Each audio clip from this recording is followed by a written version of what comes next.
The Flame and the Castle, the mystical lives of St. Teresa of Avila and St. John of the Cross. In 16th-century Spain, when the grandeur of the Catholic monarchs still lingered in the air, and the spirit of reform and counter-reform animated theologians, mystics and monarchs alike, two figures emerged who would forever change the landscape of Christian spirituality. These two were Teresa de Ávila, later known to the world as Saint Teresa of Avila, and Juan de Yepes Álvarez, later known as St. John of the Cross. Their lives, at once intensely practical and splendidly mystical, traversed the crossroads of history and holiness. They moved through courts and convents, sometimes under the shadow of the Inquisition, sometimes under the bright light of divine revelation. Their writings, like The Interior Castle, The Way of Perfection, The Life of Teresa of Jesus from Teresa's Hand, and Dark Night of the Soul, The Spiritual Canticle, and Ascent of Mount Carmel from John's, became timeless treasures that have guided seekers of God for centuries. Yet behind these luminous works stood two very human, very determined, very courageous souls, forging a path of reform within the Carmelite Order and blazing a new trail of interior prayer in the Catholic world. Their story is an intricate tapestry of politics, personal struggles, mystical breakthroughs, and profound devotion, set against the swirl of an era that was simultaneously exhilarating and terrifying. Teresa de Ávila was born on March 28, 1515, in the city of Avila, in Castile, a walled enclave that even then bore witness to centuries of religious fervor and military might. Her family was of middling nobility, and though the family line carried some complexities, her grandfather had been a converso, a Jewish convert to Christianity. They were respected. Teresa's mother, Beatrice, was a devout Catholic who encouraged her children to practice piety from an early age. Her father, Alonso, was a man of strict discipline and high moral standards, and Teresa's early life was shaped by the interplay of her mother's gentle devotion and her father's conscientious rectitude. As a young child, she dreamed of heroic acts of faith, longing to become a martyr. In her autobiography, The Book of Her Life, often simply called The Life, she recounts how she and her brother Rodrigo once ran away from home with the quixotic hope of reaching Moorish lands to die for Christ. When their uncle spotted them on the road and returned them safely, Teresa's first attempt at saintly heroics came to an abrupt end, but the fire of devotion in her soul would only grow. Her adolescence was marked by certain fluctuations of vanity and piety. Orphaned of her mother at 14, Teresa initially sought comfort in reading chivalric romances, stories of knights and damsels that fueled her imagination. Yet she also turned increasingly toward prayer. By her late teens, she entered the Carmelite convent of the Incarnation in Avila, although the exact details and impetus remain subjects she expounds upon with candor in her life. At first, her decision to become a nun was tied up with a fear of damnation and a desire for security rather than a pure mystical longing. The Carmelite convent at that time was known for a certain laxity in discipline. Rules governing silence and enclosure were not strictly observed, and nuns could receive visitors frequently. Teresa's path to a deeper vocation was neither straightforward nor immediate. After entering religious life, she fell gravely ill, so ill that for days she hovered near death, receiving last rites and even being presumed dead at one point. She later attributed her eventual recovery to divine grace, saying in the Life, "I had no power to commend myself to God, yet He, in His mercy, brought me back." Teresa's mystical experiences began gradually, and in her own words, uneasily. She was embarrassed by the raptures and visions she received during prayer, fearing these might be deceptions of the devil. The theological scrutiny of the time, exacerbated by the shadow of the Spanish Inquisition, made her wary of trusting too readily in extraordinary phenomena. However, her confessor, and later several others, believed in the authenticity of her experiences and encouraged her to record them in writing. Thus, her autobiography, The Life, was born. In it, Teresa describes the stages of prayer with striking directness, comparing the soul's progress to watering a garden. We may bring the water from a well, which is very laborious, or by a water wheel and buckets, or by a stream or a spring, but God alone sends down the rain from heaven. Her gift for vivid metaphor, which would find its pinnacle in the interior castle, was evident early on. She spoke as one who had traveled an interior journey herself, illuminating the path for others. The wider context of Teresa's mystical life was also shaped by the times she lived in. The 16th century was a period of profound tension and renewal within Catholicism. The Protestant Reformation was underway in parts of Europe, and the Catholic Church was responding with the Counter-Reformation, spearheaded by the Council of Trent, 1545 to 1563. New religious orders arose with energetic zeal, such as the Jesuits under Ignatius of Loyola, who championed rigorous spiritual exercises and obedience to the papacy. Spain, fiercely Catholic, prided itself on orthodoxy, and the Inquisition kept vigilant watch over theological novelties. Any claim of visions, revelations, or personal union with God risked suspicion, particularly if it came from a woman without formal theological training. Teresa knew the potential perils. She trod carefully, always seeking counsel and ensuring that her writings complied with orthodox teaching. As Teresa matured in the spiritual life, she became acutely aware that the relaxed atmosphere in the Carmelite convent of the Incarnation was not conducive to the deeper form of prayer she was experiencing. She longed for a more austere, recollected life. The impetus to reform the Carmelite Order grew, and around 1562, with the support of friends and influential confessors, she founded a new convent, St. Joseph's in Avila.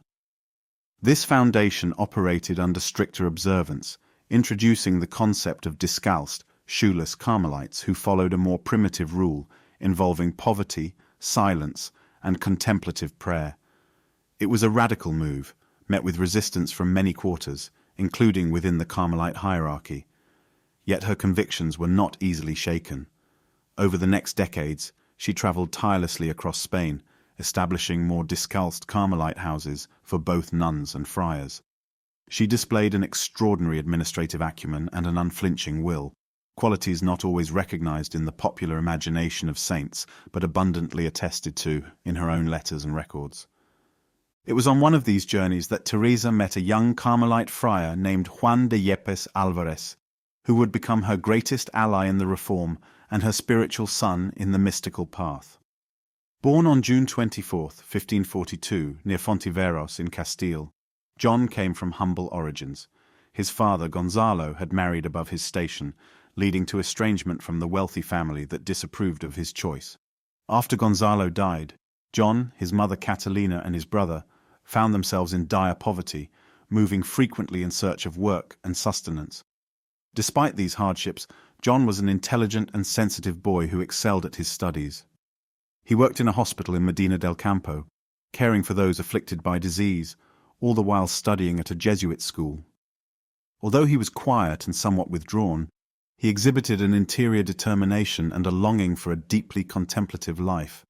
When John joined the Carmelite Order, he was known for his austerities and love of solitude. He was ordained a priest in 1567. Around that time, rumors of Teresa's reform reached him, and he felt inspired by the idea of a return to a more contemplative, stricter observance.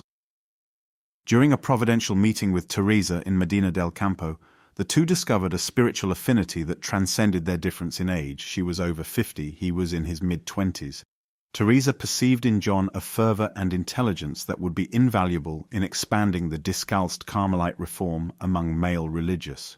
John, for his part, found in Teresa an extraordinary spiritual mentor and collaborator. It was she who would soon call him Juan de la Cruz, John of the Cross, foreseeing the hardships that would mark his path and the luminous role he would play in shaping the contemplative tradition. The earliest days of the reform were turbulent. There were disputes between the discalced Carmelites under Teresa and John's leadership and the unreformed calced Carmelites, who believed that Teresa's innovations were unwarranted and disruptive. These disagreements escalated to the point of open hostility.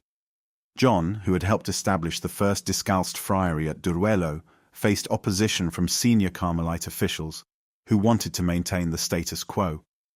At one point in 1577, John was kidnapped and imprisoned in a Carmelite monastery in Toledo, subjected to harsh conditions as his jailers tried to coerce him into renouncing Teresa's reform and returning to the old observance. His prison cell was minuscule, with barely any light. He was whipped regularly before the community. Food was scarce, and he suffered from the cold and damp. Yet it was within this dark captivity that John composed, in secret, some of his most sublime poetry, including stanzas that would later form part of the Spiritual Canticle. He eventually made a daring escape by prying loose the bars on a small window and lowering himself down a wall. Such an exploit in the midst of the night was, to him, not only a physical but also a mystical exodus, a passage from darkness to a freedom in which God's presence shone more brightly than ever. John's experiences of interior purification found profound expression in his treatises. Perhaps the most famous is Dark Night of the Soul, where he unfolds the concept of the dark night that the soul must traverse en route to union with God. In his poetic verse, he describes a lover stealing out at night in secret, drawn by the beloved. The journey is shrouded in darkness, yet it is a luminous darkness, where divine love purges the soul of all attachments, illusions, and self-will. "O night that guided me, O night more lovely than the dawn," he writes, hinting at the paradox of suffering and spiritual growth. His ascent of Mount Carmel provides a more systematic treatment of this journey, laying out the stages of purgation, illumination, and union. For John, the entire spiritual life is aimed at total surrender to God, an emptying of the self so complete that the divine can fill every crevice. To reach satisfaction in all, he famously advises, desire satisfaction in nothing. This emphasis on interior purgation resonated deeply with Teresa's own vision of prayer. They both recognized that the spiritual path is not about accumulating consolations or visions, but about a progressive union with God that requires sacrifice, humility, and a willingness to let go of one's ego. Teresa's major works illuminate this process from slightly different angles, often shaped by her experiences of rapture and her administrative responsibilities in founding new convents.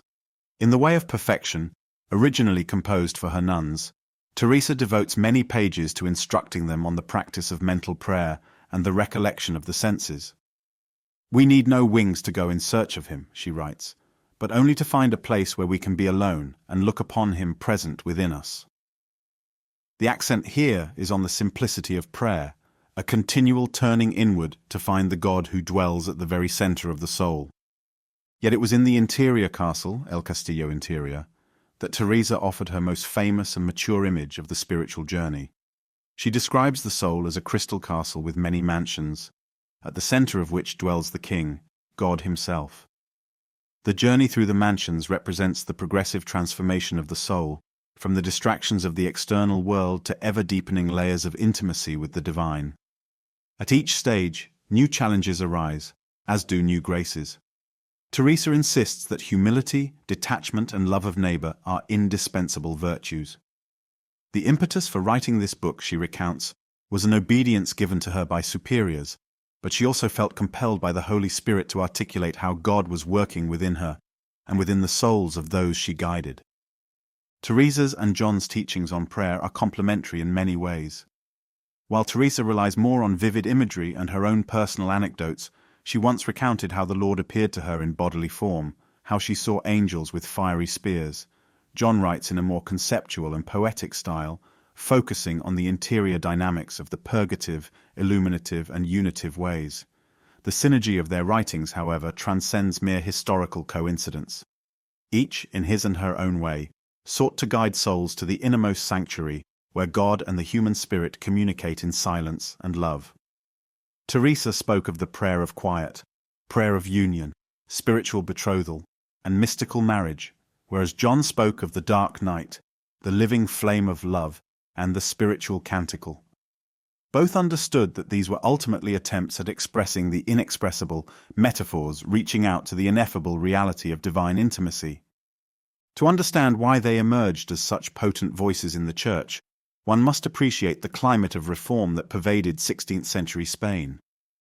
The old monastic orders, including the Carmelites, Franciscans, and Dominicans, were in many places in need of renewal, if not for outright corruption, then at least for a slackness in observing the original ideals. New orders like the Jesuits demonstrated what rigorous discipline and a strong sense of mission could accomplish. Teresa's reforms were part of this broader movement. She wanted the Carmelites to return to the solitude and prayerful ethos of the early hermits on Mount Carmel. John shared this vision, believing fervently that the cloister should be a place of silent communion with God, rather than a social gathering spot for worldly distractions.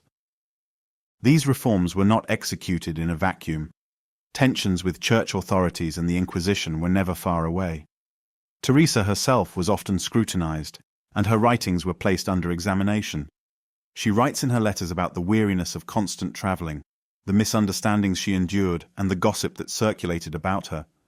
She feared that her visions might be dismissed as illusions or worse, that she might be labeled an alumbrada, a member of a heretical mystical sect. John's imprisonment stands as a stark reminder that those who pushed reform could pay a steep price, yet neither Teresa nor John yielded. They believed that their call came from God, and that fidelity to it transcended all human considerations. Despite the trials, there were also periods of triumph and consolidation. Teresa founded over a dozen reformed convents before her death in 1582. Each foundation brought together women who longed for a life of prayer, simplicity, and sisterly charity. Teresa was remarkably pragmatic. She took account of financial constraints, the need for external support, and the personalities of the nuns she governed. From her letters one gains a sense of her warmth, humor, and motherly concern. She could tease the nuns about their trifles, but also correct them sternly when they strayed from the rule. She emphasized the importance of love and mutual support within the community, seeing it as the bedrock upon which prayer and mysticism would flourish. John of the Cross, for his part, alternated between periods of leadership among the friars and times of retreat in solitude. After his escape from Toledo, he became more firmly associated with the Discalced reform. Eventually, when Pope Gregory XIII granted the Discalced Carmelites the right to form their own province, John took on roles of responsibility, such as prior of various houses and spiritual director to many. Yet he never lost his passion for solitude and contemplation. He continued writing treatises that unpacked the wisdom of his poems, explaining in prose what he had first cast in verse. The Spiritual Canticle is a long, exquisite poem describing the soul's search for the beloved. It is replete with biblical allusions, particularly from the Song of Songs, and resonates with mystical eros. In his commentary, John interprets each stanza, revealing layer upon layer of spiritual significance. The Living Flame of Love, another poem commentary, explores the final states of union, when the soul is inflamed with divine love so profoundly that it experiences a foretaste of heaven. This synergy of poetry and exposition is characteristic of John's method. He believed that poetry conveyed the intimate fragrance of mystical experience, while theological commentary clarified its meaning for those who sought to follow in his footsteps. The synergy of these two saints emerged not only in their official collaboration, but also in their spiritual friendship. Though they did not spend extended periods of time together physically, they corresponded and supported each other's endeavors. Teresa recognized John's greatness as a spiritual guide, and John recognized Teresa as a formidable reformer and mystic. The times demanded courage, for religious reforms invariably became entangled with political intrigues and jealousies. Yet, guided by what they believed to be divine inspiration, they persevered. Throughout their lives, both Teresa and John imbibed from the wellspring of medieval mysticism. They were acquainted with the writings of the Church Fathers, the spiritual heritage of the Desert Fathers, and the scholastic theology prevalent in the universities of their day. Thomas Aquinas, Augustine, and the author of The Cloud of Unknowing were part of the broader spiritual library that informed their understanding. Though Teresa's reading was sometimes constrained by limitations placed on women's access to theological works, nonetheless, she found ways to enrich her knowledge. In the Life, she mentions her great affection for the works of Francisco de Osuna, particularly the Third Spiritual Alphabet, which introduced her to the practice of recollection, a method of focusing inwardly on the presence of God. John's theological formation, enhanced by formal studies at Salamanca, gave him a solid grounding in scholasticism, which he then wove seamlessly into his mystical treatises. One hallmark of their teaching is the balance they strike between contemplative rapture and active charity. Teresa, in particular, stressed that the true measure of prayer is love of neighbor. If mystical experiences do not lead to humility and an eagerness to serve, they are suspect. John echoed this sentiment. The culminating goal of the spiritual life is union with God, whose nature is love, and this divine love invariably spills over into action, compassion, and self-giving. Thus, the reformed Carmelite convents and friaries were not intended as escapes from the world, so much as lighthouses from which prayer and charity radiated. They believed that interior transformation, brought about by contemplative prayer, would be the engine for authentic renewal in the Church. The latter years of Teresa's life were filled with more journeys. She was in frail health, but she travelled long distances to check on her foundations. She died on October 4, 1582, in Alba de Tormes, worn out by her labours, but resolute in her faith. Legend has it that her last words were, "My Lord, it is time to move on." Well then, may your will be done. O my Lord and my spouse, the hour that I have longed for has come. It is time to meet one another. This final surrender was the culmination of a life marked by unwavering devotion, practical genius, and mystical insight. She was canonized in 1622, the same year as another Spanish mystic, Francis Xavier, as well as Philip Neri and Ignatius of Loyola, illustrating the magnitude of Spain's contribution to the Counter-Reformation. John of the Cross outlived Teresa by a decade. In the aftermath of her death, disagreements arose within the discalced Carmelites about the shape of the reform. John found himself caught in the crossfire of factions that had diverging visions of how austere or how institutional the order should become. He faced betrayals and misunderstandings, eventually being removed from leadership. Ill and exhausted, he withdrew to a solitary friary in the mountains of Andalusia.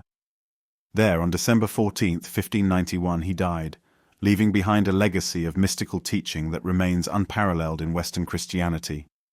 His canonization came in 1726, and in 1926 he was declared a Doctor of the Church. Teresa had been declared a Doctor of the Church in 1970, the first woman so honored. With time, their literary works gained greater circulation. The Life of Teresa of Jesus, The Way of Perfection, The Interior Castle, The Foundations, and her letters were studied not only by nuns but also by priests, theologians, and laypeople who found in Teresa a teacher of prayer, both practical and profound. John's Dark Night of the Soul, The Ascent of Mount Carmel, The Spiritual Canticle, and The Living Flame of Love became classics of mystical literature referenced by spiritual directors and scholars. Their texts have been translated into countless languages, and their insights have influenced Christianity far beyond the boundaries of the Carmelite Order. Even modern psychology took note, as the idea of the Dark Night came to symbolize a period of existential or spiritual crisis that leads to deeper growth. Reading Teresa and John in tandem reveals the richness of Carmelite spirituality. Teresa's emphasis on mental prayer, on conversation with Jesus as one would speak to a friend, resonates with John's insistence on interior detachment and silence. Both insisted that prayer is not the preserve of the elite, but open to all souls who seek God sincerely. Their works offer countless practical counsels. Teresa's repeated reminders to examine one's conscience, practice humility, and keep Christ's humanity at the forefront of one's meditation. John's admonition to avoid spiritual gluttony, seeking consolations rather than the God of consolations, and to embrace the purifying dryness that often precedes deeper enlightenment. Underlying both sets of teachings is a profound conviction that God's love is the ultimate reality, a love that beckons the human soul into ever deeper communion.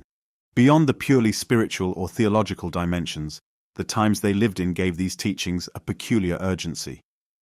Spain in the 16th century was a power both revered and feared throughout Europe, yet it was also wrestling with the challenges posed by religious upheaval. The Council of Trent sought to solidify Catholic doctrine and reform abuses, while at the same time the Inquisition monitored any heterodox teaching or suspicious spiritual phenomenon. In that climate, Teresa and John had to articulate their mystical experiences in ways that were unassailably orthodox. They grounded their accounts in Scripture, invoked the authority of Church Fathers, and made sure to submit their writings to learned confessors. Thus, their works echo biblical imagery extensively. Teresa frequently refers to Christ's passion, urging her sisters to keep the crucified Lord before their eyes. John saturates his poetry with allusions to the Song of Songs, Psalms, and Prophets, weaving them into a tapestry of longing and fulfillment. They were also influenced by their Spanish cultural context. The tradition of courtly love poetry finds a spiritual echo in John's verses, where the soul speaks to the beloved with the ardor of a lover.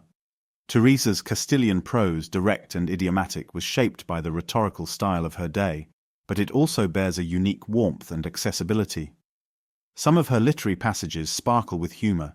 She jokes about the trials of mealtime in the convent or the temptations of daydreaming, making her relatable to generations of readers. "God save us from gloomy saints," she once quipped, reflecting her belief that holiness and cheerfulness were not at odds. The spiritual practices advocated by Teresa and John revolve around a few core pillars: mental prayer, recollection, detachment, humility, and love of neighbor. Teresa describes prayer as simply a loving conversation with Him who we know loves us. She teaches that the soul should endeavor to remain in the company of Christ throughout the day, transforming ordinary tasks into occasions for recollection. John instructs the soul to let go of selfish desires and become receptive to God's purifying action. He places great emphasis on the virtue of faith, even when the intellect and senses are in darkness. It is precisely in that unknowing that one grows closest to the divine. Both saints recommend the frequent reading of Scripture and the sacraments as essential nourishment for the spiritual life, never divorcing their contemplative experiences from the sacramental life of the Church. Despite their alignment on the essentials, Teresa's approach to mysticism is often described as more exclamatory, filled with vivid narratives of raptures, ecstasies, and locutions. John, conversely, is the poet of emptiness and silence, guiding the soul through a terrain where images eventually melt away before the brightness of God's presence. Yet these differences are complementary facets of the Carmelite tradition. They speak to different temperaments of prayer, demonstrating that the same God can manifest Himself through manifold means. Both are unequivocal that what matters is love and conformity to God's will, not the particular phenomena that might arise in prayer. Over the centuries, their influence widened. Carmelite saints such as Thérèse of Lisieux, Elizabeth of the Trinity, and Edith Stein, Teresa Benedicta of the Cross, drew heavily on Teresa and John, forming a rich lineage of contemplative spirituality that continues to inspire believers. Thérèse of Lisieux's Little Way, with its emphasis on childlike trust and simple acts of love, resonates with Teresa's counsel on humility and confidence in God's goodness. Elizabeth of the Trinity's theology of the indwelling Trinity echoes John's teaching on the union of love. Edith Stein, a brilliant philosopher who became a discalced Carmelite, took John's metaphysics of participation in the divine being to new intellectual heights, even as she admired Teresa's human warmth. On a broader cultural level, artists, poets, and thinkers beyond the Catholic realm have found in John's poetry a source of aesthetic and existential inspiration. The notion of the dark night of the soul has entered the common lexicon to describe any profound passage of interior turmoil or transformation, whether religious or not. Writers like T.S. Eliot and Thomas Merton drew upon John's imagery to interpret the modern human condition. Teresa's descriptions of rapture and her unwavering insistence that prayer is accessible to all have likewise echoed in ecumenical and interfaith dialogues, showcasing the universal appeal of her message of love. It would be incomplete to focus solely on their mystical heights without acknowledging their very real humanity. Teresa could be stubborn and even fiery, especially when faced with opposition. She had bouts of illness throughout her life, and her letters record days of weariness and frustration with bureaucrats and local elites who opposed her foundations. John, by temperament, was more reserved, but he too had disputes with fellow friars who misunderstood his strictness or his mystical writings. Their path to sanctity was not a pristine glide, but a winding road filled with obstacles. This very humanity endears them to generations who struggle on their own journeys of faith. If Teresa and John could grapple with institutional politics, bodily ailments, misunderstandings, and doubts, then so can anyone who sincerely seeks God in the midst of life's trials. In their final years, both experienced the paradox of suffering and peace. Teresa's endless journeys from one foundation to another took their toll, but she never abandoned her sense of humor or her love of the Church. She died surrounded by her sisters, leaving them the treasure of her writings and the example of her perseverance.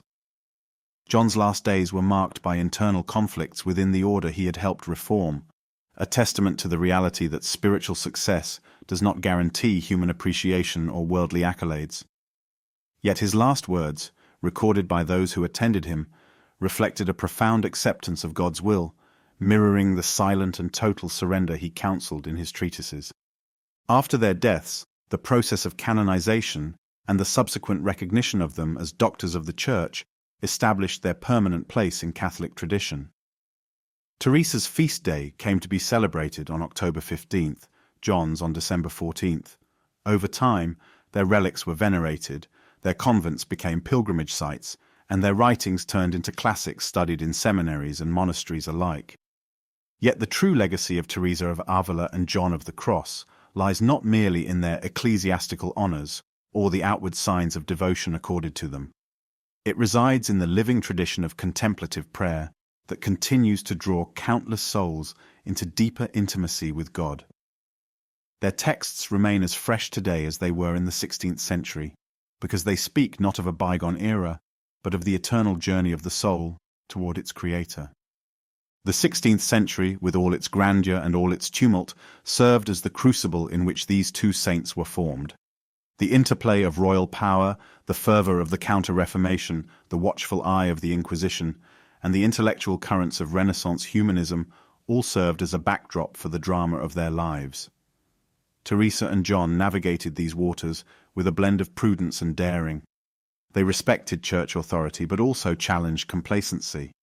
They embraced new forms of communal life while maintaining continuity with ancient monastic ideals. They wrote about the sublimest mysteries of the spirit but remained engaged with the most mundane aspects of daily administration. In doing so, they modeled a holistic spirituality that did not isolate prayer from life. For them, mystical union with God was not a lofty escape, but an ever-deepening immersion in love, which naturally overflowed into compassion, zeal, and practical care for one's community. Reading Teresa's The Interior Castle alongside John's Dark Night of the Soul illuminates the multifaceted nature of Christian mysticism. Teresa shows us the richness of the soul's interiority, the many mansions leading to the center, where God shines like a great sun, reminding us that the journey, though it can be daunting, is also filled with wonders and consolations. John reminds us that consolation must at times give way to desolation, so that the soul can be cleansed of selfish attachments and learn to rely on naked faith. Together, they present a profound theology of spiritual transformation, one that merges the affectionate warmth of bridal mysticism with the rigorous demands of purgation and asceticism. Their friendship and collaboration symbolize the creative power of shared faith. Though Teresa was older and more extroverted, and John younger and quieter, the synergy they formed advanced the Carmelite reform and enriched Christian spirituality in ways neither could have achieved alone. Their bond, forged in a common dedication to prayer and austerity, showed that the pursuit of God can unite different personalities, bridging generational and social gaps in the process. The transformation they wrought within the Carmelite Order rippled outward, influencing religious orders worldwide. In the centuries that followed, the discalced Carmelite tradition continued to give the Church luminous figures who combined contemplative depth with evangelical fervor. The 18th, 19th, and 20th centuries brought waves of interpretation and commentary on Teresa and John's writings. Scholars debated the psychological aspects of their mysticism, the symbolic significance of their imagery, and the nuances of their theology. Yet these discussions, far from relegating Teresa and John to the status of historical curiosities, only served to highlight the inexhaustible depth of their teachings.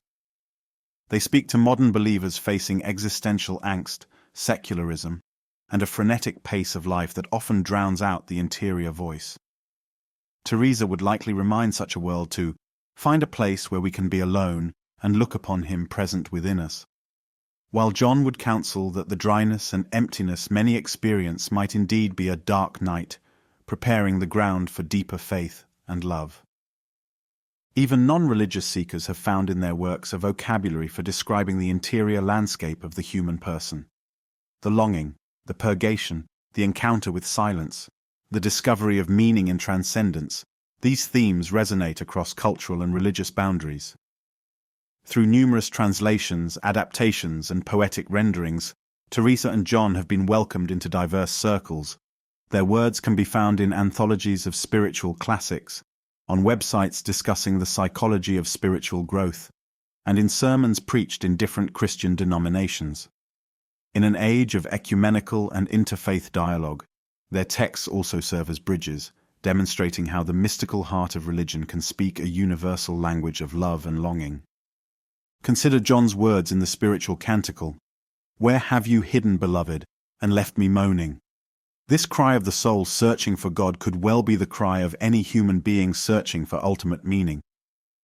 Teresa's reassurance in the interior castle that all the harm that comes to us comes from our not realizing that God is near resonates as a promise that the divine is not a distant deity, but a profoundly intimate presence. These are insights that speak to the human condition itself, transcending the historical moment of 16th-century Spain. Yet that historical context remains essential for appreciating the courage and uniqueness of their witness. They lived in a time of religious fragmentation, suspicion, and the threat of heresy trials. They navigated these tumultuous waters without losing hope in the church they loved and served. Their trust in God's providence did not blind them to the very real dangers around them. Rather, it gave them the fortitude to continue, even when the path led through illness, imprisonment, and misunderstandings. In them we see that the mystical life is not escapism, but a profound realism that faces suffering with hope, trusting that God's love ultimately prevails. As the centuries rolled on, Teresa was affectionately called La Madre by her Carmelite daughters, while John's austere yet passionate poetry earned him the title of mystical doctor. They were revered in Catholic Spain as national treasures. Their relics were carefully preserved. Teresa's incorruptible arm became a symbol of her ongoing intercession for the reform she championed. John's body, moved multiple times, became the focus of pilgrimages as the faithful sought the blessings of this poet of the dark night. But relics and shrines, though testaments to popular devotion, never overshadowed their literary legacy. The real relic they left behind was their living word, texts that continue to breathe inspiration, shaped not by ephemeral cultural fashions, but by the perennial quest of humanity for God. Their final canonizations sealed their place as saints, and centuries later, their being named Doctors of the Church recognized the doctrinal depth and universal value of their teachings. Teresa was the first woman to receive that title, opening the door for the subsequent recognition of other female doctors like Catherine of Siena and Thérèse of Lisieux. John's lofty theology and poetry were acknowledged as a reliable guide for theologians and spiritual directors. Despite the greatness of these honors, it is likely that Teresa and John would both deflect praise back to God. In their writings, they repeatedly insist that the spiritual life is all grace, that without divine assistance the soul can do nothing. Teresa's repeated refrain, "Solo Dios basta," God alone suffices, captures this attitude perfectly. John's final lines of the living flame of love similarly direct all glory to the ineffable one who kindles the flames of love in the soul. Thus, the biography of these two saints, Teresa of Avila and John of the Cross, becomes more than a chronicle of events. It is a testament to how grace works through very human instruments in a very human world, transforming weakness into strength, suffering into sanctification, and ordinary men and women into harbingers of divine truth. Their times were colorful and fraught, their personalities distinct and sometimes demanding, their tasks enormous and fraught with peril. Yet the fruit they bore continues to nourish believers across centuries and continents. We read their words now, and we are drawn into the same God-centered drama that captivated them. Their struggles and triumphs become our own, as we learn to navigate the interior landscape of the soul. We discover that the path to God may indeed lead through dryness and darkness, but it also leads to the radiant interior castle where the King dwells. In this manner, the story of Teresa and John remains ever compelling. It is the story of two individuals called to deep friendship with God in a time that needed reformers and mystics. They answered that call with every fiber of their being, leaving behind a heritage that neither the flames of persecution nor the tide of historical forgetfulness could extinguish. Their journeys were entwined with the political, cultural, and religious fabric of Spain, yet they transcended those confines to speak to the entire church. By focusing on their spiritual practices, prayer, humility, love, detachment, and their intense mysticism, visions, raptures, dark nights, living flames, we see that these are not ornaments for the spiritual elite, but maps for any pilgrim seeking God. Teresa's voice continues to echo, "Let nothing disturb you, let nothing frighten you, all things are passing away. God never changes, patience obtains all things. Whoever has God lacks nothing. God alone suffices." John's voice merges with hers. "In the evening of life, we will be judged on love alone."